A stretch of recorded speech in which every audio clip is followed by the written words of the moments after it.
اعوذ باللہ من الشیطان الرجیم بسم اللہ الرحمن الرحیم وَلْتَكُن مِّنكُمْ أُمَّةٌ يَدْعُونَ إِلَى الْخَيْرِ وَيَأْمُرُونَ بِالْمَعْرُوفِ وَيَنْهَوْنَ عَنِ الْمُنكَرِ وَأُولَئِكَ هُمُ الْمُفْلِحُونَ. الحمد لله رب العالمين والعاقبة للمتقين والصلاة والسلام على رسوله الأمين.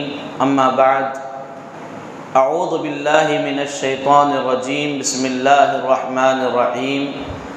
يا أيها الناس اتقوا ربكم الذي خلقكم من نفس واحدة وخلق منها زوجها وبث منهما رجالا كثيرا ونساء واتقوا الله الذي تساءلون به والأرحام إن الله كان عليكم رقيبا. وقال تعالى في موضع آخر: يا أيها الذين آمنوا اتقوا الله حق تقاته ولا تموتن إلا وأنتم مسلمون. وقال تعالى في موضع آخر: يا أيها الذين آمنوا اتقوا الله وقولوا قولا سديدا يصلح لكم أعمالكم ويغفر لكم ذنوبكم ومن يطع الله ورسوله فقد فاز فوزا عظيما. أما بعد، أعوذ بالله من الشيطان الرجيم. بسم الله الرحمن الرحيم. إلا تنصروه فقد نصره الله إذ أخرجه الذين كفروا ثاني اثنين إذ هما في الغار إذ يقول لصاحبه لا تحزن إن الله معنا. قابل احترام بزرگان دین، نوجوان اسلامی بھائیوں، پردے میں بیٹھی ہوئی عزت مآب اسلامی ماں اور بہنوں، آپ تمام کا ہفتہ واری اجتماع میں استقبال کیا جاتا ہے. تمام قسم کی تعریف و توصیف اللہ وحدہ لا شریک لہ کے لیے لائق و زیبا ہے، جس نے مجھے اور آپ کو اشرف المخلوقات میں سے پیدا کیا، جس نے ہمیں انسان بنانے کے ساتھ ساتھ امت محمدیہ میں پیدا فرمایا. لاکھوں کروڑوں درود و سلام نازل ہو جیو تمام انبیاء کرام پر، بالخصوص محمد رسول اللہ صلی اللہ علیہ وسلم پر. حاضرین جماعت، جیسا کہ اعلان کیا گیا تھا کہ عظمت صحابہ رضوان اللہ علیہم اجمعین کے عنوان پر انشاءاللہ ہمارے ہفتہ واری دروس چلتے رہیں گے. اس سلسلے کی سب سے پہلی کڑی پہلے خلیفۃ المسلمین سیدنا ابو بکر صدیق رضی اللہ تعالی عنہ ہیں. لہٰذا آج انشاءاللہ ہم ان کی زندگی کو سنیں گے، سمجھیں گے اور اس سے اپنی زندگی میں کچھ عمل لانے کی کوشش کریں گے. اللہ تعالیٰ سے دعا ہے اللہ مجھے حق کہنے والا، ہم تمام کو حق پر عمل کرنے والا بنائے.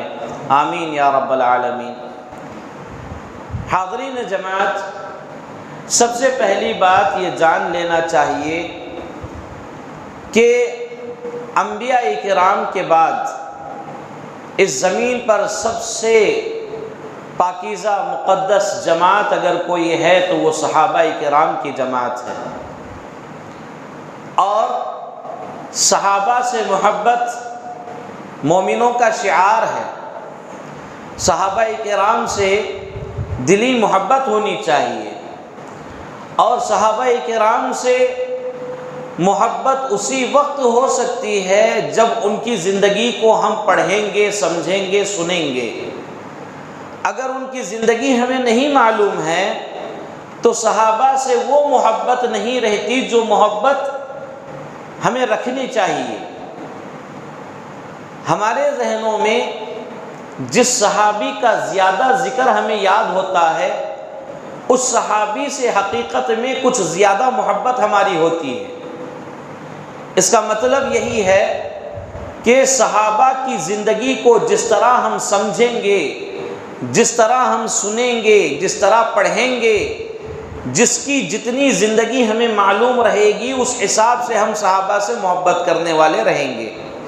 ٹھیک اسی طرح رسول اللہ صلی اللہ علیہ وسلم سے محبت کا مطلب آپ کی سیرت جاننا، آپ کی زندگی جاننا، آپ کے عادات و اطوار کو جاننا، یہ رسول اللہ صلی اللہ علیہ وسلم سے محبت کا ایک تقاضا ہے۔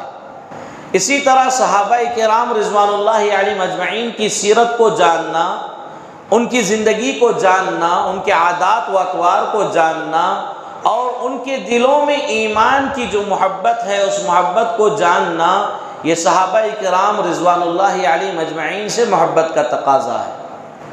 تو میرے بھائیوں، صحابہ کرام رضوان اللہ علیہم اجمعین کی پیاری پیاری زندگیاں آپ کے سامنے رکھنے کے لیے ہی آج سے یہ موضوع شروع کیا گیا ہے۔ آپ انشاءاللہ ہمارے اس موضوع میں برابر جمے رہیں، جڑے رہیں، انشاءاللہ اس سے ہمیں بہت فائدہ ہونے والا ہے۔ موضوع رہے گا عظمت صحابہ رضوان اللہ علیہم اجمعین۔ اس موضوع کے تحت ہر ہفتے ایک صحابی کی زندگی آپ کے سامنے پیش کی جائے گی انشاءاللہ العزیز۔ تو آج انشاءاللہ آپ کے سامنے صحابہ کرام کے سلسلے کی سب سے پہلی کڑی جناب سیدنا ابو بکر صدیق رضی اللہ تعالیٰ عنہ کی زندگی آپ کے سامنے رکھنے کی میں کوشش کروں گا۔ اللہ تعالیٰ مجھے اور آپ کو بااخلاق انسان بنائے، آمین۔ میرے بھائیو، سب سے پہلی بات، حضرت ابو بکر صدیق رضی اللہ تعالیٰ عنہ کا اصل نام عبد العزیٰ تھا۔ عزیٰ زمانے جاہلیت کے بتوں کے ناموں میں سے ایک نام تھا، اسی نام کی طرف نسبت کرتے ہوئے عزیٰ کا بندہ عبد العزیٰ ان کا نام تھا۔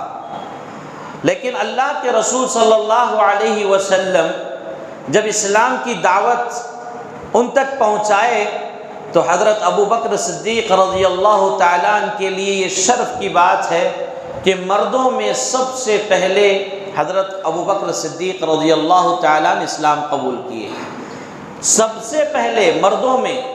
اور اسلام قبول کرنے والوں کی فہرست میں اگر دیکھیں گے تو آپ کا دوسرا نام رہے گا۔ پہلا نام آپ صلی اللہ علیہ وسلم کی بیوی خدیجۃ الکبریٰ رضی اللہ عنہا سب سے پہلے اسلام قبول کی، اس کے بعد سیدنا ابو بکر صدیق رضی اللہ تعالیٰ عنہ نے اسلام قبول کیا۔ آپ اسلام قبول کرنے کے بعد اللہ کے رسول صلی اللہ علیہ وسلم نے آپ کا نام عبد العزیٰ سے بدل کر عبداللہ رکھا، یعنی اللہ کا بندہ۔ اور اسی وقت سے اللہ کے رسول صلی اللہ علیہ وسلم کو ایک محبت ابو بکر صدیق رضی اللہ تعالیٰ عنہ سے ہو گئی تھی، اور عبداللہ اللہ کے رسول صلی اللہ علیہ وسلم کے والد کا نام بھی تھا۔ اللہ کے رسول صلی اللہ علیہ وسلم نے حضرت ابو بکر صدیق رضی اللہ تعالیٰ عنہ کا نام عبداللہ رکھا۔ حضرت ابو بکر صدیق رضی اللہ تعالیٰ عنہ 573 عیسوی میں مکہ مکرمہ میں پیدا ہوئے، اور اسی طرح 634 عیسوی میں مدینہ میں ان کی وفات ہو رہی ہے۔ تو کل تقریباً 63 سال کی زندگی انہوں نے گزاری ہے، 63 ایئرس۔ اس 63 سال کی زندگی میں اللہ رب العالمین نے ان کو وہ مقام و مرتبہ عطا کیا جو صحابہ میں سب سے اعلیٰ و عرفہ، صحابہ میں سب سے بلند مقام کے مالک سیدنا ابو بکر صدیق رضی اللہ تعالیٰ عنہ۔ ابو بکر آپ کی کنیت تھی۔ بکر کہتے ہیں ایک نوجوان اونٹ کو، یا پھر اونٹنی کا جو پہلا بچہ ہوتا ہے جو بالکل صحت مند تندرست ہوتا ہے، اس طرح کے بکر کے معنی بتائے جاتے ہیں۔ تو تو اسی طرف نسبت کرتے ہوئے آپ کی کنیت ابو بکر ہے، اور آپ کے والد کا نام ابو قحافہ عثمان رضی اللہ تعالیٰ عنہ۔ حضرت ابو بکر صدیق رضی اللہ تعالیٰ عنہ کے لیے بہت ساری خصوصیات بیان کی گئی ہیں۔ ان خصوصیات میں ایک خصوصیت یہ بھی ہے کہ آپ کے نسل سے 4 نسلوں کو اسلام قبول کرنا، یہ شرف اس 4 نسلوں کو حاصل ہے۔ یعنی حضرت ابو بکر صدیق رضی اللہ تعالیٰ عنہ کے گھرانے میں 4 نسلوں نے اسلام کو قبول کیا ہے۔ یہ شرف دیگر کسی اور کو حاصل نہیں ہے۔ ابو بکر صدیق رضی اللہ تعالیٰ عنہ کے 4 نسلوں نے اسلام قبول کیا ہے۔ جیسے ان کے والد ابو قحافہ عثمان رضی اللہ تعالیٰ عنہ مسلمان ہوئے، اسلام قبول کیے، اور بیٹے بھی مسلمان ہیں ابو بکر صدیق رضی اللہ تعالیٰ عنہ، اور ان کے بچے بھی اسلام قبول کیے، یعنی اسماء بنت ابی بکر رضی اللہ تعالیٰ عنہ، اور اسی طرح ان کے بیٹے عبداللہ بن زبیر رضی اللہ تعالیٰ عنہ اسلام قبول کیے۔ تو یہ 4 نسلوں میں اسلام قبول کرنے کا ایک بلند مقام انہیں حاصل ہے۔ میرے بھائیو، حضرت ابو بکر صدیق رضی اللہ تعالیٰ عنہ آپ کی زندگی جو 63 سال کی گزری ہے، اس پر مختصر اگر ہم نظر ڈالیں گے تو بہت سارے ایسے واقعات، ایسی احادیث ملتی ہیں جو میرے اور آپ کی زندگی میں انقلاب پیدا کر سکتی ہیں۔ حضرت ابو بکر صدیق رضی اللہ تعالیٰ عنہ کے فضائل و مناقب میں تقریباً 181 احادیث مروی ہیں، جو کہ صحیح بخاری، صحیح مسلم اور حدیث کی دیگر کتابوں میں اس کو نقل کیا گیا ہے۔ میرے بھائیو، حضرت ابو بکر صدیق رضی اللہ تعالیٰ عنہ کی شان میں آپ کے سامنے کیا بیان کر سکتا ہوں؟ جس کی شان اللہ رب العالمین بیان کیا ہو، جس کی شان رسول اللہ صلی اللہ علیہ وسلم بیان کیے ہوں، اس سے بہتر، ان سے بہتر سیدنا ابو بکر صدیق رضی اللہ تعالیٰ عنہ کی شان کون بیان کر سکتا ہے؟ تو میرے بھائیو، انسان کے لیے زندگی میں ایک دوست کی ضرورت ہوتی ہے۔ کسی بھی انسان کے لیے، چاہے وہ انسان عمر دراز ہو، نوجوان ہو، بچہ ہو، خواتین بھی اگر ہوں، تو ایک دوست کی ضرورت ہوتی ہے، تاکہ اس دوست کے ساتھ وہ اچھا برا معاملہ شیئر کر سکے، انہیں بتا سکے۔ تو ٹھیک اسی طرح اللہ کے رسول صلی اللہ علیہ وسلم کے بہترین دوست، بہترین ساتھی حضرت ابو بکر صدیق رضی اللہ تعالیٰ عنہ، اور اللہ نے خود ابو بکر صدیق رضی اللہ تعالیٰ عنہ کو رسول اللہ صلی اللہ علیہ وسلم کا صاحب، یعنی ان کا ساتھی بتایا ہے، ان کا دوست بتایا ہے۔ میرے بھائیو، ابو بکر صدیق رضی اللہ تعالیٰ عنہ کے فضائل و مناقب، ان کی خصوصیات پر اگر ہم ایک نظر ڈالیں تو ہمیں بہت ساری باتیں معلوم ہوتی ہیں۔ ان باتوں میں سب سے پہلی بات، اللہ کے رسول صلی اللہ علیہ وسلم جب انہیں دعوت دیے، اسلام کی دعوت سے انہیں اسلام کی دعوت ان تک پہنچائی گئی، حضرت ابو بکر صدیق رضی اللہ تعالیٰ نے اسلام قبول کیے۔ اسلام قبول کرنے کے بعد ابو بکر صدیق رضی اللہ تعالیٰ عنہ بھی اسلام کی دعوت دینے لگے، اور آپ کی دعوت سے بڑے بڑے صحابہ اسلام میں داخل ہوئے ہیں۔ کئی صحابہ حضرت ابو بکر صدیق رضی اللہ تعالیٰ عنہ کی دعوت سے اسلام میں داخل ہوئے، اور ان صحابہ میں تقریباً 5 صحابہ ایسے ہیں جنہیں دنیا میں ہی جنت کی بشارت سنا دی گئی، یعنی 10 مبشرہ، 10 ایسے صحابہ کا ذکر ملتا ہے جن کے سلسلے میں اللہ کے رسول صلی اللہ علیہ وسلم نے جنت کی سرٹیفکیٹ دے دی تھی۔ ان 10 صحابہ میں سے 5 صحابہ حضرت ابو بکر صدیق رضی اللہ تعالیٰ عنہ کے دعوت اسلام پر اسلام میں داخل ہوئے تھے۔ سبحان اللہ، کیا مقام و مرتبہ ہے! ان کے علاوہ اور بھی صحابہ ہیں جو کہ حضرت ابو بکر صدیق رضی اللہ تعالیٰ عنہ کے دعوت کی وجہ سے اسلام قبول کر لیے۔ میرے بھائیو، حضرت بلال رضی اللہ تعالیٰ عنہ کے سلسلے میں آتا ہے کہ آپ جب اسلام قبول کر لیے تو ان کا مالک ان پر طرح طرح کی پریشانیاں، تکلیفیں ڈالتا، انہیں ظلم و ستم کے پہاڑ ان کے اوپر توڑتا، یعنی حضرت بلال رضی اللہ تعالیٰ عنہ کی زندگی، ان کی پریشانیاں، ان کے اوپر جو آزمائشیں، جو تکالیف کفار مکہ کی طرف سے ڈالی گئیں وہ ہم اچھی طرح جانتے ہیں۔ ابو بکر صدیق رضی اللہ تعالیٰ عنہ کی نظر ایک مرتبہ پڑھی، حضرت بلال رضی اللہ تعالیٰ عنہ کو عرب کی سخت دھوپ میں بغیر کپڑوں کے لٹایا گیا ہے، انہیں پیٹا جا رہا ہے، مارا جا رہا ہے، انہیں تکلیف دی جا رہی ہے۔ ابو بکر صدیق رضی اللہ تعالیٰ عنہ کو دیکھنے کے بعد رہا نہیں گیا، آپ حضرت بلال رضی اللہ تعالیٰ عنہ کو اس کے مالک سے خرید کر اللہ کے لیے انہیں آزاد کر دیا۔ اور یہ وہی بلال ہیں جن کی فضائل و مناقب میں رسول اللہ صلی اللہ علیہ وسلم نے فرمایا کہ اے بلال، تمہارا وہ کون سا عمل ہے جس کی وجہ سے میں تمہارے قدموں کی آہٹ جنت میں محسوس کرتا ہوں؟ سبحان اللہ۔ تو حضرت ابو بکر صدیق رضی اللہ تعالیٰ عنہ کی ایسی خدمت ہے اسلام کے اندر کہ اللہ کے رسول صلی اللہ علیہ وسلم خود یہ بات بتائے ہیں کہ مجھ پر کئی لوگوں کے احسان ہیں اور میں سب کا احسان چکا دیا ہوں سوائے ابو بکر کے۔ ابو بکر صدیق رضی اللہ تعالیٰ عنہ کے احسانات کو کبھی میں چکا نہیں سکتا۔ قیامت کے دن اللہ تبارک و تعالیٰ ابو بکر کو اس کا بہتر بدلہ دے گا انشاءاللہ۔ تو اللہ کے رسول صلی اللہ علیہ وسلم خود حضرت ابو بکر صدیق رضی اللہ تعالیٰ عنہ کے احسانات کی تعریف بیان کر رہے ہیں۔ میرے بھائیو، حضرت ابو بکر صدیق رضی اللہ تعالیٰ عنہ اللہ کے رسول صلی اللہ علیہ وسلم سے بے انتہا محبت کرنے والے صحابی، اللہ کے رسول صلی اللہ علیہ وسلم نماز پڑھ رہے ہیں، اتنے میں شریروں میں سے ایک بدبخت نے، ایک شریر نے، عتبہ نے آ کر ایک چادر لے کر اللہ کے رسول صلی اللہ علیہ وسلم کے گلے میں ڈالا اور چادر کو مروڑنے لگا، اور اتنی بری طرح مروڑ رہا تھا اللہ کے رسول صلی اللہ علیہ وسلم کا چہرہ سرخ ہو گیا۔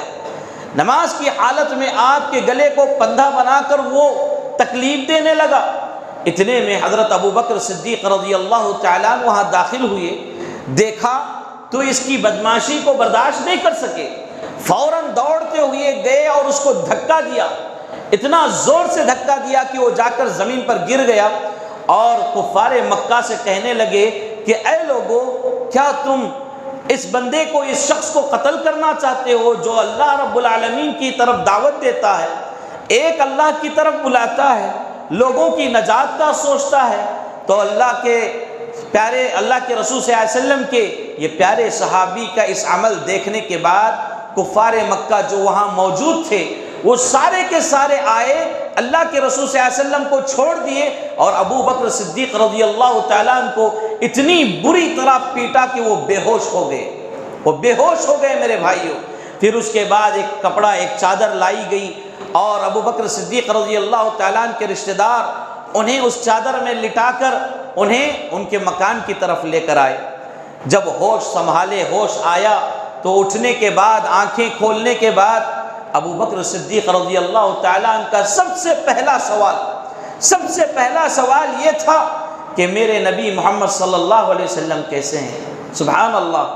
سارے رشتہ دار ناراض ہو گئے کہ اس محمد کی وجہ سے ابھی اس کی پٹائی ہوئی ہے، اس محمد کی وجہ سے ابھی مار کھا کے آئے ہیں، اس محمد کی وجہ سے یہ ظلم و ستم کا شکار ہو کر آئے ہیں، اور اب بھی کیا ہے اسی کے بارے میں پوچھ رہے ہیں۔ یہ ناراض ہو کر رشتہ دار سب وہاں سے نکل گئے، چلے گئے۔ اتنے میں حضرت ابو بکر صدیق رضی اللہ تعالیٰ عنہ کی والدہ ام الخیر سلمہ جو تھیں، ان کے لیے دودھ لے کر آتی ہیں اور کہتی ہیں کہ بیٹا تم نے کچھ کھایا پیا نہیں ہے، یہ دودھ پی لو تاکہ تمہارے اندر طاقت آ جائے۔ حضرت ابو بکر صدیق رضی اللہ تعالیٰ عنہ کہتے ہیں کہ نہیں اماں، میں کھا نہیں سکتا، میں یہ دودھ نہیں پی سکتا، اور میں کوئی چیز اس وقت تک نہیں کھاؤں گا جب تک کہ رسول اللہ صلی اللہ علیہ وسلم کے چہرے کی زیارت نہ کر لوں۔ پھر اس کے بعد ابو بکر صدیق رضی اللہ تعالیٰ عنہ وہاں سے اٹھے اور چلنے کی بھی آپ میں سکت باقی نہیں رہی، چلنے کی طاقت بھی باقی نہیں رہی۔ ابو بکر صدیق رضی اللہ تعالیٰ عنہ ایسے ہی آہستہ آہستہ آئے، اللہ کے رسول صلی اللہ علیہ وسلم کی خدمت میں حاضر ہوئے۔ اس کے بعد آپ صلی اللہ علیہ وسلم کے چہرے کی زیارت کی تو تب جا کر انہیں تسلی پہنچی۔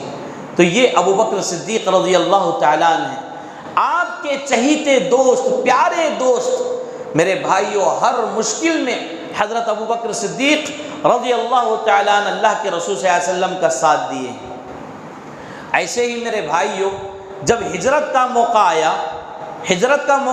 تو اللہ کے رسول صلی اللہ علیہ وسلم ساری لوگوں کی امانتیں حضرت علی رضی اللہ تعالیٰ عنہ کے سپرد کیے، اور اس کے بعد حضرت ابو بکر صدیق رضی اللہ تعالیٰ عنہ کے ساتھ سفر پر نکل گئے، ہجرت کے لیے نکل گئے۔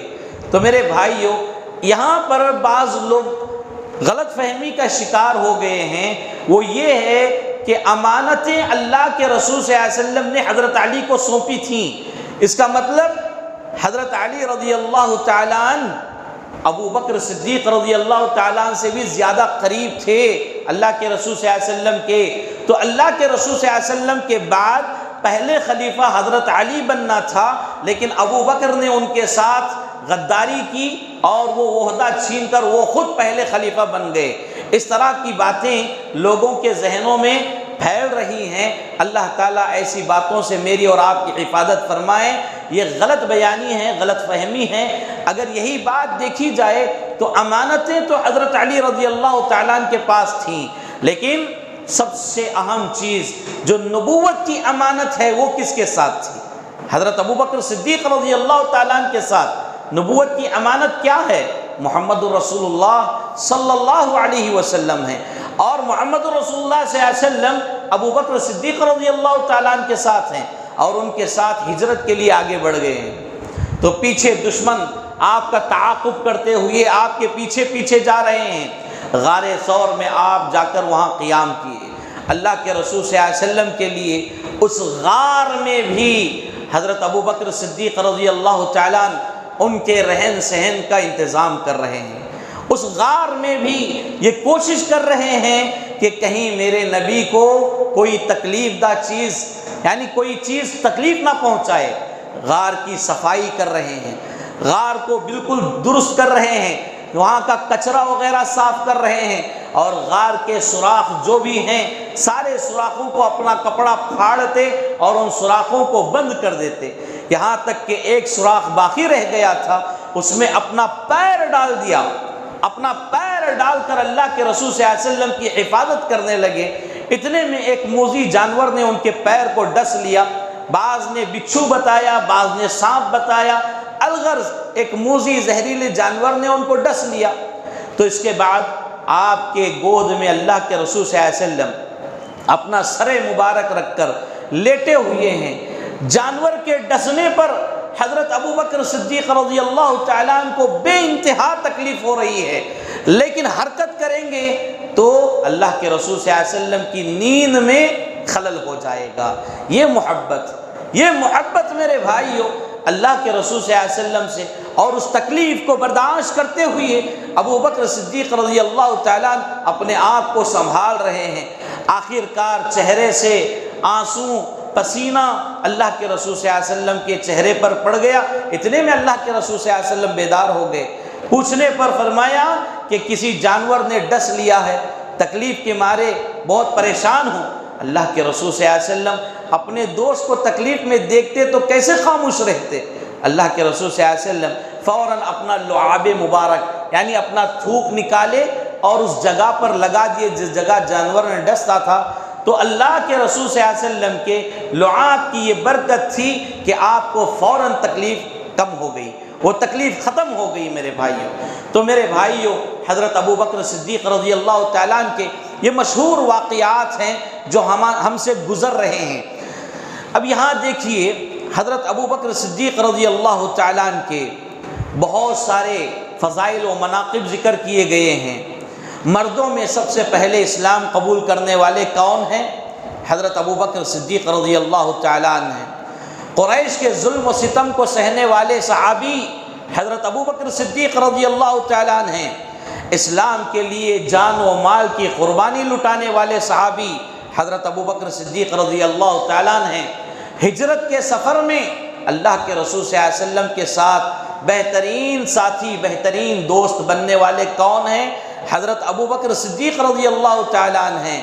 غار ثور میں پیارے رسول صلی اللہ علیہ وسلم کی پہرہ داری کرنے والے کون ہیں؟ حضرت ابوبکر صدیق رضی اللہ تعالیٰ عنہ ہیں۔ یہاں تک کہ اللہ رب العالمین نے وفات کے بعد بھی ان دونوں کو جدا نہیں کیا۔ اللہ کے رسول صلی اللہ علیہ وسلم کی وفات کے بعد، ابوبکر صدیق رضی اللہ تعالیٰ عنہ کی وفات کے بعد دونوں کو ایک دوسرے کے بازو میں موقع دے دیا۔ حضرت عائشہ رضی اللہ عنہا کے کمرے میں ایک دوسرے کے بازو دونوں کو دفن کیا گیا۔ تو میرے بھائیوں، اللہ کے رسول صلی اللہ علیہ وسلم سے بے انتہا محبت کرنے والے صحابی حضرت ابوبکر صدیق رضی اللہ تعالیٰ عنہ ہیں۔ تو میرے بھائیوں، صدیق لقب آپ کو کیوں ملا؟ آپ کا نام عبداللہ ہے، ابوبکر کنیت ہے، تو یہ صدیق کہاں سے آیا؟ صدیق آپ کو لقب کہاں سے ملا؟ تو میرے بھائیو، اس سلسلے میں کئی حدیثیں آتی ہیں۔ ان میں سے ایک حدیث، یعنی اللہ کے رسول صلی اللہ علیہ وسلم آپ کو صدیق کے نام سے زیادہ بلایا کرتے تھے، پکارا کرتے تھے، ایک خاص قسم کی محبت تھی اللہ کے رسول صلی اللہ علیہ وسلم کو۔ تو اللہ کے رسول صلی اللہ علیہ وسلم سے ایک حدیث آ رہی ہے، حدیث ہے صحیح بخاری کی حدیث، حدیث نمبر 3675، جس کے راوی حضرت انس رضی اللہ تعالیٰ عنہ فرماتے ہیں اللہ کے رسول صلی اللہ علیہ وسلم، اور اسی طرح حضرت ابوبکر صدیق رضی اللہ تعالیٰ عنہ، حضرت عمر رضی اللہ تعالیٰ عنہ، حضرت عثمان رضی اللہ تعالیٰ عنہ احد پہاڑ پر چڑھے، احد پہاڑ پر چڑھے، اور ان کی عظمت سے پہاڑ ہلنے لگا، پہاڑ ہلنے لگا۔ اتنے میں اللہ کے رسول صلی اللہ علیہ وسلم اپنے پیر کے اشارے سے پہاڑ سے مخاطب ہو کر فرمائے کہ اثبت احد فانما علیک نبی وصدیق وشہیدان، یعنی اے احد پہاڑ خاموش ہو جاؤ، کیوں؟ اس لیے کہ تمہارے پشت پر ایک نبی کھڑا ہے، ایک صدیق کھڑا ہے، اور 2 شہید کھڑے ہیں۔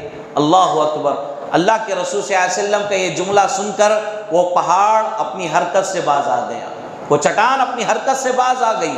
تو میرے بھائیوں، اس حدیث میں اللہ کے رسول صلی اللہ علیہ وسلم نے ابوبکر کو صدیق کے نام سے یاد کیا ہے۔ اور صدیق آپ کو کیوں کہا گیا؟ آپ کو صدیق لقب کیوں ملا؟ اس کی ایک بہت بڑی وجہ ہے میرے بھائیوں۔ وہ وجہ کیا ہے؟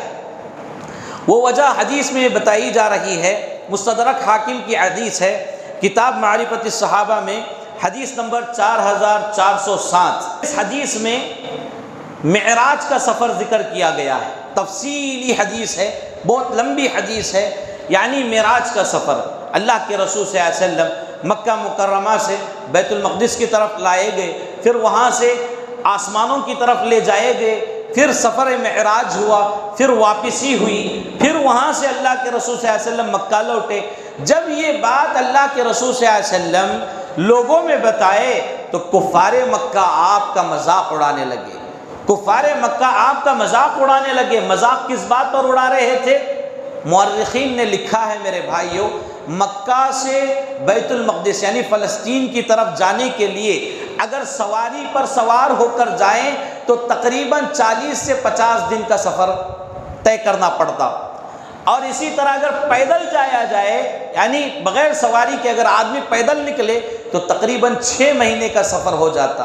تو اتنا لمبا سفر ایک رات کے کچھ حصے میں آپ یہاں سے بیت المقدس بھی گئے، اور بیت المقدس سے کیا ہے معراج کا بھی سفر کر کے آ گئے، اس لیے کفار مکہ آپ کا مذاق اڑانے لگے۔ اتنے میں ابو جہل جو تھا، ان ظالموں کا جو سردار تھا، وہ حضرت ابوبکر صدیق رضی اللہ تعالیٰ عنہ سے ملاقات کیا۔ ابوبکر صدیق رضی اللہ تعالیٰ عنہ کو روک کر کہنے لگا کہ اے ابوبکر، کیا تم کسی شخص کے اس طرح کہنے پر یقین رکھتے ہو؟ کیا کہنے والا؟ یعنی اگر کوئی شخص یہ کہے کہ رات میں وہ مکہ سے فلسطین چلے گیا یعنی بیت المقدس چلا گیا اور پھر رات میں واپس بھی آ گیا، تو کیا ایسے شخص کی بات تم تسلیم کرو گے؟ تو ابوبکر صدیق رضی اللہ تعالیٰ عنہ نے کہا کہ میں تسلیم نہیں کر سکتا، یہ ممکن نہیں ہے، کیسے ممکن ہو سکتا ہے اتنا لمبا سفر؟ تو ابو جہل نے کہا کہ یہ دعویٰ کس کا ہے تم جانتے ہو؟ اس طرح کہنے والا کون ہے تم جانتے ہو؟ ابو بکر صدیق رضی اللہ تعالیٰ نے کہا کہ نہیں جانتا، کون کہتا ہے اس طرح؟ تو ابو جہل نے کہا جس کے اوپر تم نے ایمان لایا ہے، یعنی جس کو تم رسول اللہ کہتے ہو، اس کا یہ دعویٰ ہے کہ اس نے رات میں بیت المقدس گیا، پھر وہاں سے پھر واپس بھی لوٹ کر آیا، اس نے یہ دعویٰ کیا ہے۔ تو اتنا سننا تھا، حضرت ابو بکر صدیق رضی اللہ تعالیٰ عنہ نے فرمایا لئن کان ذلک لقد صدق، یعنی اس طرح اگر جملہ محمد صلی اللہ علیہ وسلم کہے ہیں تو وہ سچ کہہ رہے ہیں۔ اللہ کے رسول صلی اللہ علیہ وسلم کے علاوہ اگر کوئی دوسرا کہتا تو میں اس بات کی تصدیق نہیں کرتا، لیکن اللہ کے رسول صلی اللہ علیہ وسلم سچے ہیں، آپ صادق ہیں، آپ کے کہنے پر میرا ایمان ہے۔ اگر اللہ کے رسول صلی اللہ علیہ وسلم آپ کو تو بیت المقدس کی بات بتائے ہیں، اگر اس سے دور کا بھی اگر بتاتے میں اس پر بھی یقین رکھتا۔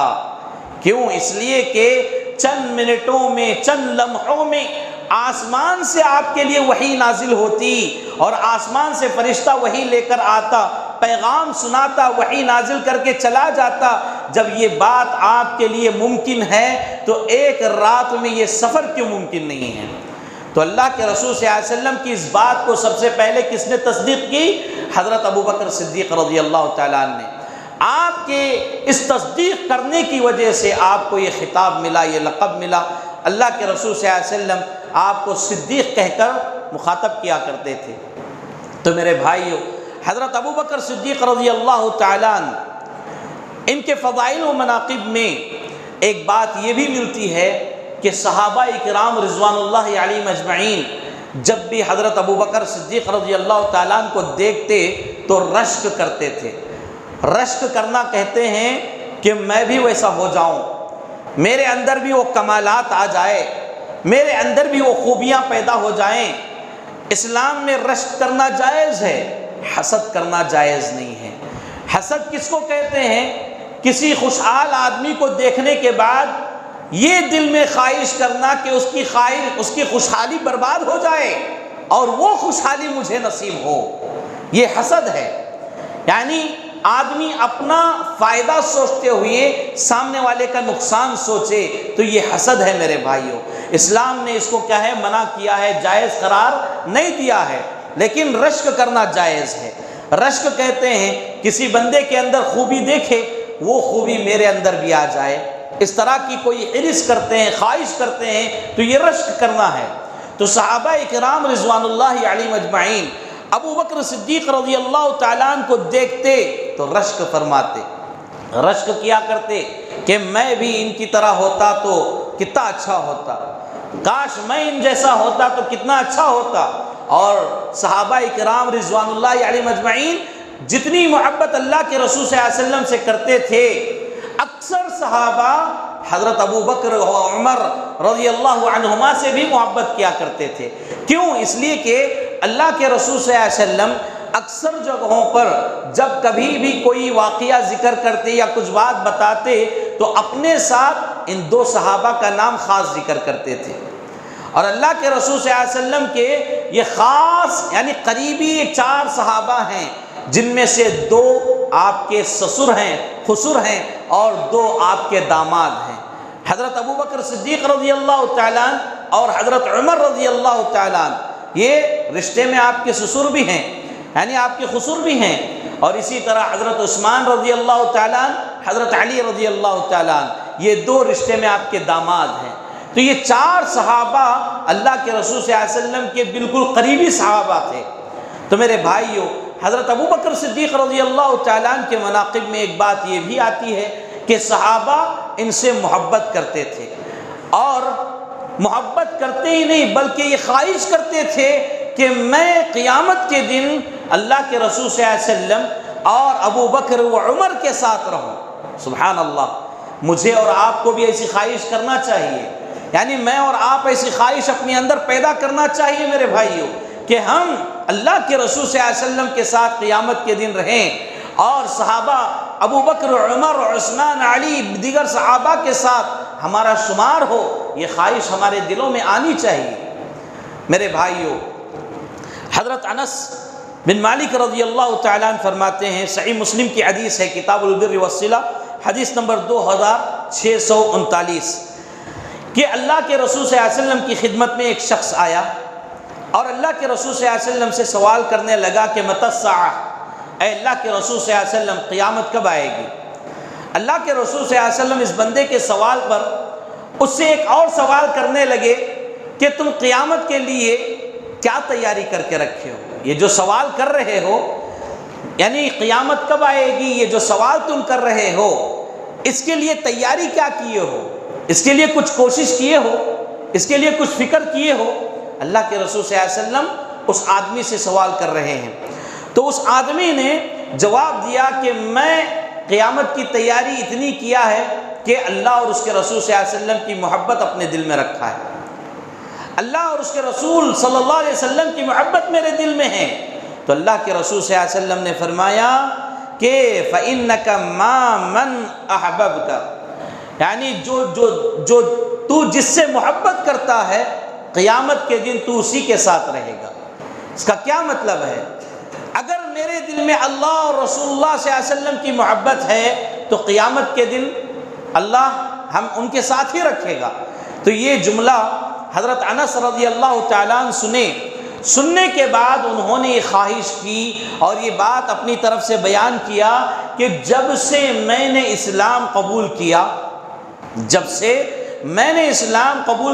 مجھے آپ صلی اللہ علیہ وسلم کی یہ بات اتنی پیاری لگی کہ میں جب سے اسلام قبول کیا تو میں رسول اللہ صلی اللہ علیہ وسلم سے اور ابو بکر و عمر سے وہ محبت کرنے لگا تاکہ میں ان کے ساتھ قیامت کے دن رہوں۔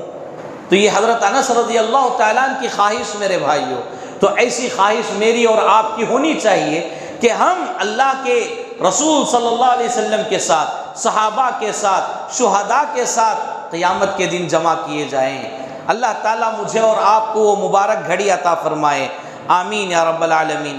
اتنے میں اللہ کے رسول صلی اللہ علیہ وسلم سے ایک اور حدیث ہے، یعنی حضرت ابو بکر صدیق رضی اللہ تعالیٰ عنہ کے فضائل و مناقب میں ایک بات یہ بھی ہے کہ آپ کو جنت کے 8 دروازوں سے بلایا جائے گا۔ سبحان اللہ، جنت کے 8 دروازوں سے آپ کو دعوت دی جائے گی۔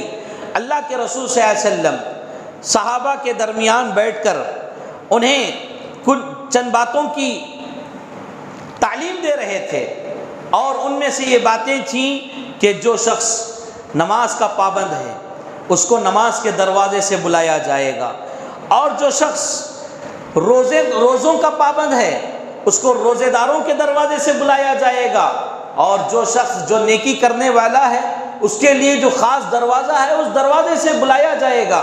اتنے میں حضرت ابو بکر صدیق رضی اللہ تعالیٰ عنہ نے سوال کیا کہ اے اللہ کے رسول صلی اللہ علیہ وسلم، آپ جو کہہ رہے ہیں کہ ایک ایک کو ایک ایک دروازے سے بلایا جائے گا، کیا کوئی خوش نصیب بندہ ایسا بھی ہے جس کو 8 دروازوں سے بلایا جائے؟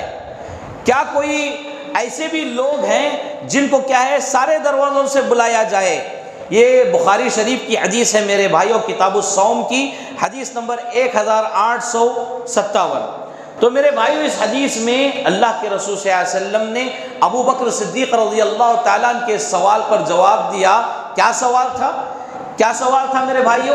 کہ کیا کوئی خوش نصیب بندے ایسے بھی ہیں جن کو اللہ تعالیٰ 8 دروازوں سے جنت میں بلائے؟ تو اللہ کے رسول صلی اللہ علیہ وسلم نے فرمایا نعم وارجو ان تکون منہم، ہاں اے ابو بکر ایسا بھی ہے اور مجھے امید ہے کہ تم انہی میں سے ہوگے۔ سبحان اللہ، مجھے امید ہے کہ تم بھی ویسے ہی بلائے جاؤ گے، جنت کے 8 دروازوں سے آپ کو بلایا جائے گا۔ سبحان اللہ، اللہ تعالی ہمیں بھی یہ خوش نصیبی عطا فرمائے۔ تو میرے بھائیوں، حضرت ابو بکر صدیق رضی اللہ تعالیٰ عنہ کے فضائل و مناقب میں ایک بات ان کا انفاق فی سبیل اللہ کا جو جذبہ تھا، یعنی اللہ کے راستے میں مال خرچ کرنے کا جو جذبہ تھا، اس کو بھی ذکر کیا گیا ہے۔ اتنا جذبہ تھا کہ آپ کو پیچھے کرنے والا کوئی نہیں۔ اللہ کے رسول صلی اللہ علیہ وسلم نے ایک مرتبہ اعلان کیا۔ اعلان کس بات کا تھا؟ کہ اللہ کے راستے میں مال جمایا جائے۔ سنن ابی داؤد کی حدیث ہے، کتاب الزکوٰۃ کی حدیث نمبر 1678۔ اللہ کے رسول صلی اللہ علیہ وسلم نے صحابہ کرام کو یہ حکم دیا کہ اللہ کے راستے میں مال خرچ کرو، جو کچھ ہے تمہارے پاس وہ جمع کرو۔ تو اس دن حضرت عمر رضی اللہ تعالیٰ عنہ کے دل میں ایک بات آئی تھی، وہ بات یہ تھی کہ آج میں ابو بکر صدیق رضی اللہ تعالیٰ عنہ سے آگے بڑھوں گا، یعنی اللہ کے رسول صلی اللہ علیہ وسلم نے حکم دیا ہے تو میں ضرور یہ کوشش کروں گا، اتنا مال اللہ کے راستے میں لگاؤں گا کہ حضرت ابو بکر صدیق رضی اللہ تعالیٰ سے میں آگے نکل جاؤں۔ یہ سبقت ہے، یعنی آگے بڑھنا ہے، نیکیوں میں آگے بڑھنا ہے۔ تو یہ جائز ہے میرے بھائیوں، نیکیوں میں مقابلہ کر کے آگے بڑھتے رہنا چاہیے لوگوں کو۔ ہمارے اندر یہ شوق جذبہ آنا چاہیے، ہمارا بھائی اگر کوئی اتنا خرچ کر رہا ہے تو ہماری یہ کوشش ہونی چاہیے اسلام کے لیے میں اس سے زیادہ خرچ کروں اور میں اس سے زیادہ آگے نکلوں۔ یہ مال میں، اسلام میں، نیک عمل میں یعنی مسابقہ کرنا یہ جائز ہے۔ حضرت عمر رضی اللہ تعالیٰ نے کوشش کی، جیسا کہ ان کی کوشش کو سنن نبی داؤد کی اس حدیث میں ذکر کیا گیا ہے۔ حضرت عمر رضی اللہ تعالیٰ اپنے گھر گئے، گھر جانے کے بعد جو کچھ سامنے نظر آ رہا ہے ساری چیزیں اٹھا کر اللہ کے رسول صلی اللہ علیہ وسلم کی خدمت میں لائے اور ڈال دیا۔ اللہ کے رسول صلی اللہ علیہ وسلم دیکھ کر فوراً حضرت عمر سے سوال کرنے لگے کہ اے عمر، اتنا سب کچھ لے آئے ہو، گھر کے لیے بھی کچھ چھوڑا ہے کہ نہیں چھوڑا ہے؟ یعنی گھر کے لوگوں کے لیے کچھ چھوڑا ہے کہ نہیں چھوڑا ہے؟ حضرت عمر رضی اللہ تعالیٰ عنہ کہنے لگے کہ اللہ کے رسول صلی اللہ علیہ وسلم، گھر میں اسی طرح کا آدھا مال چھوڑ کر آیا ہوں۔ یعنی اس کا مطلب حضرت عمر رضی اللہ تعالیٰ عنہ آدھے گھر کا سارا سامان لے کر آ گئے تھے۔ آدھا گھر کا مال میرے بھائیوں کوئی معمولی مال نہیں ہے، آدھے گھر کی پراپرٹی اللہ کے رسول صلی اللہ علیہ وسلم کے سامنے لا کر ڈال دیے ہیں۔ اور دل میں کیا خواہش ہے کہ آج میں نیک عمل میں ابو بکر سے میں آگے بڑھنے والا ہوں، اور یہ کوشش بھی کر رہے ہیں۔ اتنے میں حضرت ابو بکر صدیق رضی اللہ تعالیٰ عنہ بھی مال لے کر آ گئے۔ اب حضرت عمر رضی اللہ تعالیٰ عنہ انتظار کر رہے ہیں، اب ابو بکر کیا لائے ہوں گے، مجھے دیکھنا ہے، کیونکہ میں نے آدھا گھر اٹھا کر لایا ہے اللہ اور اس کے رسول کے لیے۔ پھر اس کے بعد میرے بھائیو ابو بکر صدیق رضی اللہ تعالیٰ عنہ نے جب اپنا مال ڈال دیا، اللہ کے رسول صلی اللہ علیہ وسلم نے پوچھا، اے ابو بکر، تم اپنے گھر کے لیے کیا چھوڑ کر آئے ہو؟ تم اپنے گھر کے لیے کیا چھوڑ کر آئے ہو؟ ابو بکر صدیق رضی اللہ تعالیٰ عنہ کہتے ہیں، ابقیت لہم اللہ ورسولہ، میں میرے گھر والوں کے لیے صرف اللہ اور اس کے رسول کا نام چھوڑ کر آیا ہوں، اللہ اور اس کے رسول کی محبت چھوڑ کر آیا ہوں۔ سبحان اللہ، صحابہ کے اندر یہ نیک عمل کا جذبہ دیکھیے میرے بھائیوں، کوئی آدھا گھر لٹا رہا ہے تو کوئی پورا گھر ہی لٹا رہا ہے۔ حضرت عمر رضی اللہ تعالیٰ عنہ، ابو بکر صدیق رضی اللہ تعالیٰ عنہ کا جب یہ جملہ سنا، یہ جملہ سننے کے بعد وہ خاموش رہ گئے اور دل ہی دل میں وہ کہنے لگے کہ آج کے بعد کبھی میں ابو بکر سے مسابقہ نہیں کروں گا، کیونکہ ابو بکر سے آگے میں بڑھ ہی نہیں سکتا، ابو بکر سے آگے میں جا ہی نہیں سکتا۔ تو ابو بکر صدیق رضی اللہ تعالیٰ عنہ ہیں، جہاں خرچ کرنے کی بات آ رہی ہے تو اپنا پورا گھر لٹا رہے ہیں، اللہ کے راہ میں پورا گھر لٹا رہے ہیں میرے بھائیوں۔ تو یہ مال خرچ کرنے کا، اللہ کے راستے میں لگانے کا جذبہ دن بدن ہمارے اندر کم ہوتا جا رہا ہے۔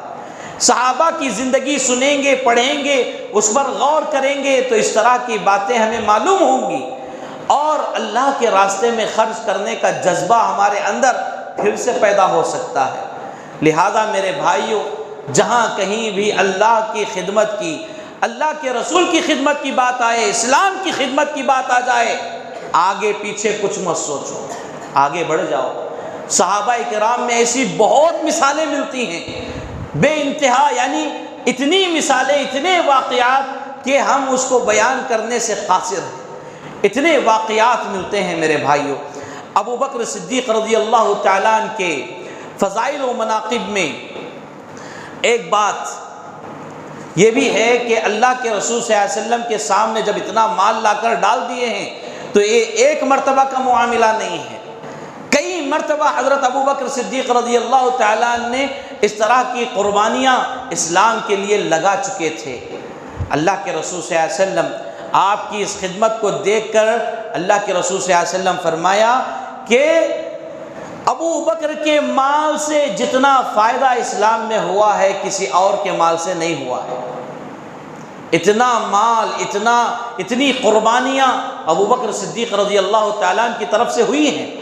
تاریخ میں بعض ایسے واقعات بھی ملتے ہیں دیگر صحابہ کرام سے کہ مال میں اور بھی زیادہ خرچ کیے ہیں، لیکن وقت کے حساب سے جیسے جیسے زمانہ گزرتا گیا صحابہ کے مال میں برکت آتی گئی، صحابہ کے مال میں اضافہ ہوتا گیا، مال زیادہ ہوتا گیا، اس میں برکت آتی گئی تو صحابہ خرچ کرتے گئے۔ لیکن ابو بکر صدیق رضی اللہ تعالیٰ عنہ جب خرچ کر رہے تھے، وہ دور کون سا دور تھا اس پر غور و فکر کرنے کی ضرورت ہے۔ وہ دور تھا میرے بھائیوں جس میں مسلمانوں پر ظلم و زیادتی کی جا رہی تھی، مسلمانوں کے مالوں پر قبضہ کیا جا رہا تھا، ان کی زمینوں کو ہڑپ کیا جا رہا تھا، ان پر ظلم و ستم کے پہاڑ توڑے جا رہے تھے۔ ایسی تنگی میں، ایسے وقت میں ابو بکر نے خرچ کیا ہے۔ اس لیے اللہ تبارک و تعالی مال کی زیادتی نہیں بلکہ دل کی نیت کے حساب سے اللہ کے رسول صلی اللہ علیہ وسلم کو یہ کہنے پر مجبور کر دیا کہ اللہ کے رسول صلی اللہ علیہ وسلم نے کہا، کیا کہا؟ ابو بکر کے مال سے جتنا فائدہ پہنچا ہے کسی اور کے مال سے نہیں پہنچا ہے۔ تو یہ حضرت ابو بکر صدیق رضی اللہ تعالیٰ عنہ ہیں میرے بھائیوں۔ یہ جہاں اپنے فضل و کمال یعنی ابو بکر صدیق رضی اللہ تعالیٰ عنہ کے فضائل و مناقب بیان کیے جا رہے ہیں، انہی میں سے ایک خاص خصوصیت، خاص صلاحیت اللہ تبارک و تعالیٰ نے حضرت ابو بکر صدیق رضی اللہ تعالیٰ عنہ کو یہ بھی عطا کی تھی کہ لوگوں کو وہ چہرے دیکھ کر پرکھ لیتے تھے، یعنی کون کیسے سلوک کرنے کے لیے آ رہا ہے، کیا ارادے سے سامنے آ رہا ہے، کس ارادے کو لے کر وہ سامنے آ رہا ہے، اچھا ارادہ ہے یا خراب ارادہ ہے۔ اس طرح اللہ رب العالمین نے بعض لوگوں کے اندر خاص صلاحیتیں دے دیتا ہے، تو آپ کے اندر بھی اللہ نے بہت ساری صلاحیتیں رکھا تھا۔ انہی صلاحیتوں میں ایک صلاحیت یہ بھی تھی کہ رسول اللہ صلی اللہ علیہ وسلم کی سنتوں سے زندہ محبت، ایسی محبت کہ اگر اس کے خلاف کسی کو عمل کرتے ہوئے دیکھتے تو برداشت نہیں کرتے، فوراً ان کو منع کر دیتے، فوراً منع کر دیتے۔ اور میرے بھائیوں، آپ کی بہادری ایسی بہادری تھی کہ ایک واقعہ ہمارے لیے کافی ہے، اللہ کے رسول صلی اللہ علیہ وسلم کی وفات کا واقعہ۔ اللہ کے رسول صلی اللہ علیہ وسلم جب وفات پا گئے، آپ کو حجرے میں رکھا گیا ہے، چادر آپ کے سر پر اڑائی گئی ہے، ساری امت میں افراتفری ہو گئی ہے، سارے صحابہ بکھر چکے ہیں، اپنے اندر ہی اندر ٹوٹ چکے ہیں، صحابہ ہمت ہار چکے ہیں، ان کے حوصلے پست ہو چکے ہیں، عزائم پست ہو چکے ہیں، اور صحابہ یہ دیکھ رہے ہیں کہ آج ہمارے درمیان محمد صلی اللہ علیہ وسلم نہیں رہے، کیا معاملہ ہے، اب آگے کیا کریں گے، ہمارے رہبر اور رہنما کون ہیں، ہمارے لیے راستہ بتانے والے کون ہیں، ہمارے ہادی کون بنیں گے۔ اللہ کے رسول صلی اللہ علیہ وسلم کی وفات کے وقت جو عالم امت کے اندر برپا ہوا تھا میرے بھائیوں، حالات بڑے سنگین تھے، بڑے سنگین تھے۔ حضرت عمر رضی اللہ تعالیٰ عنہ ایک طرف محبت میں، اللہ کے رسول صلی اللہ علیہ وسلم کی محبت میں اتنے جذباتی ہو رہے ہیں، تلوار اپنی نکال کر کھڑے ہو گئے کہ کوئی کہے کہ محمد صلی اللہ علیہ وسلم کی وفات ہو چکی ہے تو میں اس کی گردن اڑا دوں گا۔ یہ حضرت عمر رضی اللہ تعالیٰ عنہ محبت میں کہہ رہے ہیں، اور حضرت عمر رضی اللہ تعالیٰ عنہ جیسے پہاڑ جیسے انسان کو کون کنٹرول کر سکتا ہے؟ سارے صحابہ پریشان ہیں، ایک تو حقیقت آنکھوں کے سامنے ہے، لیکن عمر حقیقت کے خلاف کہہ رہے ہیں۔ اب عمر کو سمجھانے کی بہادری کسی صحابی میں نظر نہیں آ رہی ہے۔ اتنے میں حضرت ابو بکر صدیق رضی اللہ تعالیٰ عنہ آتے ہیں، حجرے میں جاتے ہیں، اپنی بیٹی کے کمرے میں جاتے ہیں، اللہ کے رسول صلی اللہ علیہ وسلم کو وہاں دیکھا، چادر اڑائی ہوئی ہے، اللہ کے رسول صلی اللہ علیہ وسلم کے چہرے سے چادر اتارتے ہیں، اپنے سب سے پیارے ساتھی، اپنے سب سے پیارے دوست، اپنے زندگی کے ایک بہترین انسان جب لیٹے ہوئے ہیں، وفات پا چکے ہیں، تو حضرت ابو بکر صدیق رضی اللہ تعالیٰ اپنے جگر پر پتھر باندھ کر ایسا صبر کیا کہ امت کو یہ صبر کی تلقین کی کہ وہ محمد صلی اللہ علیہ وسلم کے سب سے زیادہ قریبی ابو بکر صدیق رضی اللہ تعالیٰ تھے، اس کے باوجود آپ صبر کا دامن پکڑے ہوئے ہیں، چہرے پر سے چادر ہٹائی اور آپ کے پیشانی کو بوسہ دیا، آپ کے چہرے کو بوسہ دیا، آنکھوں سے آنسو ٹپک پڑے، آپ باہر آئے، صحابہ کی حالت دیکھی، اللہ کے رسول صلی اللہ علیہ وسلم کی جدائی کا غم تو آپ کے دل میں ہے، اللہ کے رسول صلی اللہ علیہ وسلم کی جدائی کی پریشانی آپ کے دل پر ہے، اس کے باوجود اپنے بکھرے بکھرے صحابہ کو دیکھ رہے ہیں، صحابہ کے اندر یہ جو عالم برپا ہوا ہے اس کو دیکھ کر رہا نہیں گیا، صحابہ کے درمیان چلے گئے اور سارے صحابہ کو بیٹھنے کو کہا، یعنی جمع ہونے کو کہا۔ اتنے میں حضرت عمر رضی اللہ تعالیٰ کیا کہہ رہے ہیں؟ حضرت عمر رضی اللہ تعالیٰ جذباتی ہو چکے ہیں، کہہ رہے ہیں کہ محمد صلی اللہ علیہ وسلم وفات نہیں پائے، ان کا انتقال نہیں ہوا ہے، اگر کوئی کہے تو میں اس کی گردن مار دوں گا، اس کی گردن اڑا دوں گا۔ حضرت ابو بکر صدیق رضی اللہ تعالیٰ کہنے لگے کہ اے عمر بیٹھ جاؤ۔ حضرت عمر کہنے لگے کہ نہیں بیٹھوں گا۔ اللہ کے رسول صلی اللہ علیہ وسلم کے پیارے ساتھی نے پھر کہا عمر بیٹھ جاؤ، عمر بیٹھ جاؤ، یعنی عمر جیسے پہاڑ والے انسان، یعنی پہاڑ جیسے انسان کو کنٹرول کس نے کیا؟ حضرت ابو بکر صدیق رضی اللہ تعالیٰ نے اپنی بڑی حکمت و دانائی کے ساتھ ان کو کنٹرول کیا اور سارے صحابہ کے سامنے آپ خطبہ دیے، سارے صحابہ سے کہنے لگے کہ جو محمد کی عبادت کرتا تھا وہ سن لے، محمد صلی اللہ علیہ وسلم وفات پا چکے ہیں، اور جو رب کی عبادت کرتا ہے وہ سن لے، وہ اللہ زندہ ہے، اس کو کبھی موت آنے والی نہیں ہے۔ تو میرے بھائیو، اس طرح امت کے ٹوٹے ہوئے بکھرے ہوئے حالات کو ابو بکر صدیق رضی اللہ تعالیٰ نے بڑے ہی حکمت و دانائی کے ساتھ سنبھالتے ہوئے ان کو سازگار بنایا، ان ناساز حالات کو سازگار بنایا۔ یہ اللہ کے رسول صلی اللہ علیہ وسلم نے اپنی زندگی میں ہی حضرت ابو بکر صدیق رضی اللہ تعالیٰ کی حکمت سے واقف تھے، اسی لیے جب آپ مرض الموت میں تھے تو اللہ کے رسول صلی اللہ علیہ وسلم نے حضرت عائشہ رضی اللہ عنہا کو حکم دیا کہ جاؤ تم اپنے والد کو یہ حکم دو، مرو، یعنی تم حکم دو۔ اللہ کے رسول صلی اللہ علیہ وسلم کہہ رہے ہیں عائشہ رضی اللہ عنہا سے، جاؤ تم اپنے والد سے کہو کہ وہ لوگوں کی امامت کرے، لوگوں کی نماز کی امامت کرے۔ آپ ابھی زندہ ہیں، باحیات ہیں، ایسے وقت میں ہی کس کو موقع مل رہا ہے؟ مسند امامت پر کس کو بٹھایا جا رہا ہے؟ وہ حضرت ابو بکر صدیق رضی اللہ تعالیٰ عنہ کو۔ میرے بھائیوں، تو اس کا مطلب یہ ہے اللہ کے رسول صلی اللہ علیہ وسلم نے اپنی حیات طیبہ میں ہی سمجھ گئے تھے کہ ابو بکر صدیق رضی اللہ تعالیٰ عنہ بڑے حکمت والے ہیں، بڑے دانا انسان ہیں، عقل مند انسان ہیں۔ تو میرے بھائیوں، حضرت ابو بکر صدیق رضی اللہ تعالیٰ عنہ اللہ کے رسول صلی اللہ علیہ وسلم کی وفات کے بعد امت کو ایک پلیٹ فارم پر جمایا، پھر اس کے بعد امت میں کچھ فتنے پیدا ہونا شروع ہو رہے تھے، یعنی کچھ چیزیں، کچھ خرابیاں لوگوں کے اندر آنے لگیں۔ اللہ کے رسول صلی اللہ علیہ وسلم کی محبت میں آپ کی سنتوں کو زندہ رکھنے والے سب سے پہلے صحابی حضرت ابو بکر صدیق رضی اللہ تعالیٰ۔ صرف 2 سال ان کی خلافت تھی میرے بھائیوں، سن 11 ہجری سے 13 ہجری، ان 2 سالوں کے اندر اللہ کے رسول صلی اللہ علیہ وسلم کی جتنی سنتیں تھیں ان میں سے کسی سنت کو مردہ ہونے نہیں دیا ابو بکر رضی اللہ تعالیٰ، یعنی اتنی سنتوں سے محبت، اتنی محبت کہ آپ اس کو برداشت نہیں کر سکتے تھے۔ لوگوں میں ایک چیز آ گئی، وہ کیا تھی؟ لوگ زکوٰۃ دینے سے اپنے آپ کا یعنی جی چرانے لگے، زکوٰۃ سے بچنے لگے، زکوٰۃ دینے سے انکار کرنے لگے۔ تو اتنے میں حضرت ابو بکر صدیق رضی اللہ تعالیٰ عنہ کیا کہنے لگے؟ ساروں کو اللہ کے رسول صلی اللہ علیہ وسلم کی یہ سنت یاد دلاتے ہوئے، ان کا حکم یاد دلاتے ہوئے، یعنی زکوٰۃ کی طرف پھر سے ابھارا۔ اور یہاں پر انہوں نے ایک بات کہی، وہ یہ کہ اگر کوئی شخص اللہ کے رسول صلی اللہ علیہ وسلم کی سنت سے روگردانی کرے گا، زکوٰۃ نہیں دے گا، تو میں اس کے ساتھ جنگ کروں گا، میں اس کے ساتھ لڑوں گا، جنگ کروں گا۔ اتنے میں حضرت عمر رضی اللہ تعالیٰ عنہ بازو میں تھے، حضرت عمر رضی اللہ تعالیٰ عنہ کتنے بہادر ہیں ہم سب کو معلوم ہے، ہم جانتے ہیں۔ حضرت ابو بکر صدیق رضی اللہ تعالیٰ عنہ کا یہ جملہ سننے کے بعد حضرت عمر رضی اللہ تعالیٰ عنہ پریشان ہوئے۔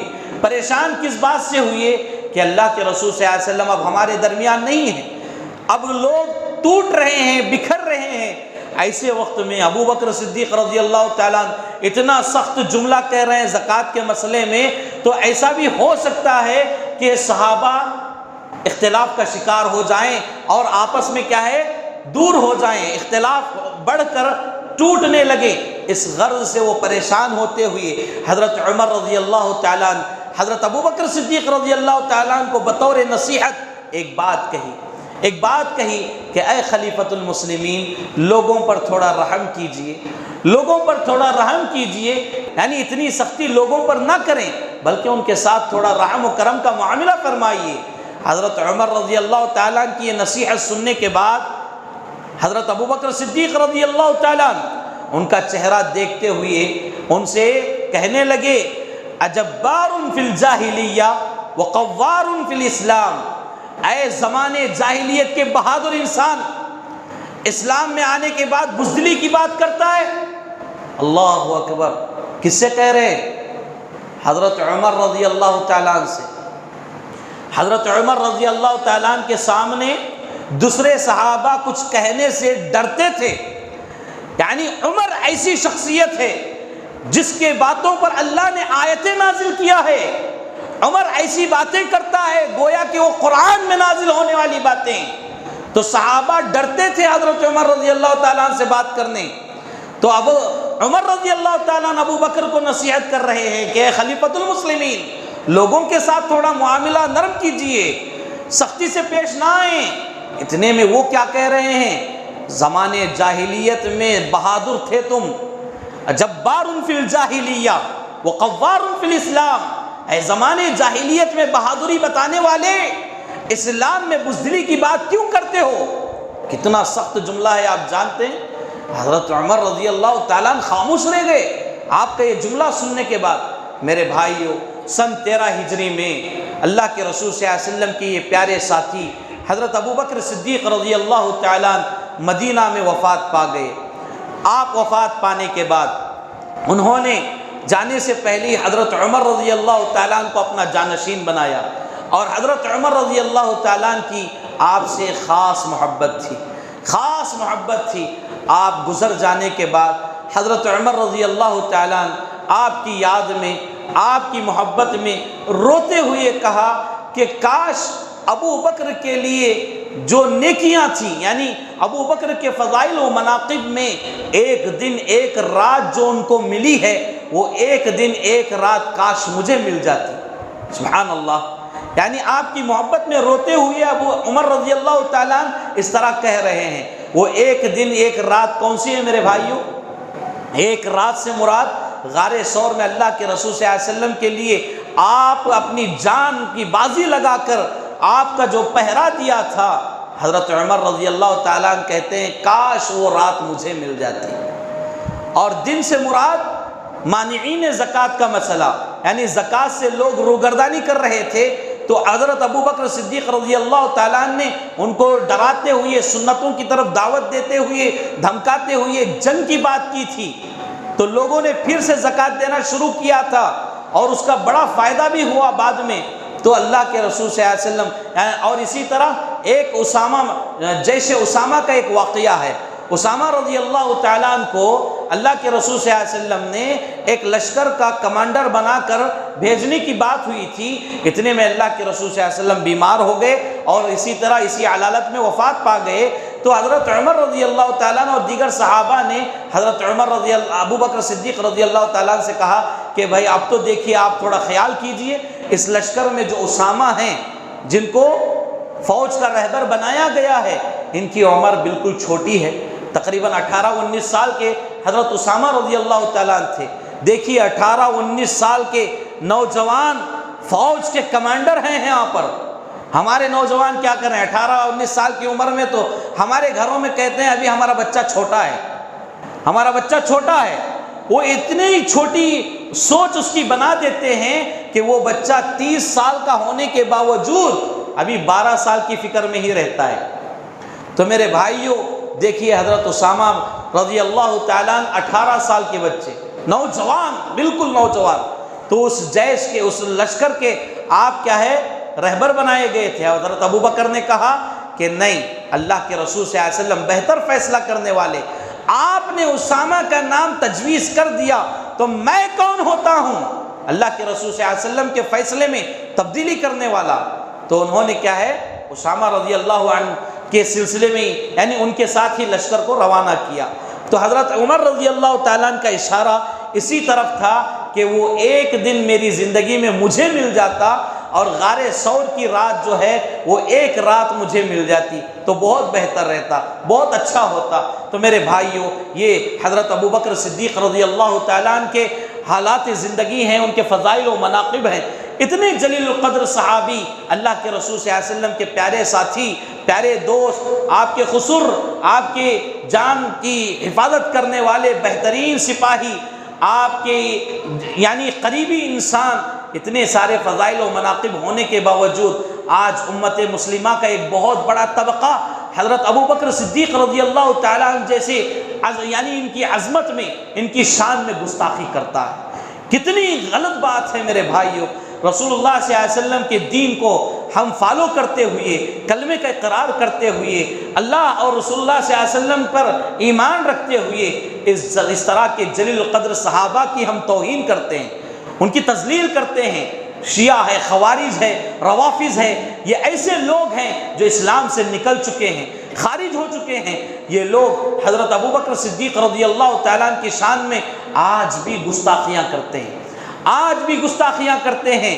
اور میرے بھائیوں آپ کو ایک بات معلوم ہونا چاہیے، آج بھی یہ لوگ عمرہ حج کے لیے جب جاتے ہیں تو بقیع قبرستان میں کھڑکیوں میں اپنی گردنیں ڈال کر وہاں مدفون اس طرح کے صحابہ کو گالیاں دیتے ہیں، ان کے اوپر لعن و طعن کرتے ہیں، امہات المؤمنین کی شان میں گستاخیاں کرتے ہیں۔ تو ایسے لوگوں سے مجھے اور آپ کو بچنا چاہیے، اپنے ایمان کی حفاظت کرنا چاہیے۔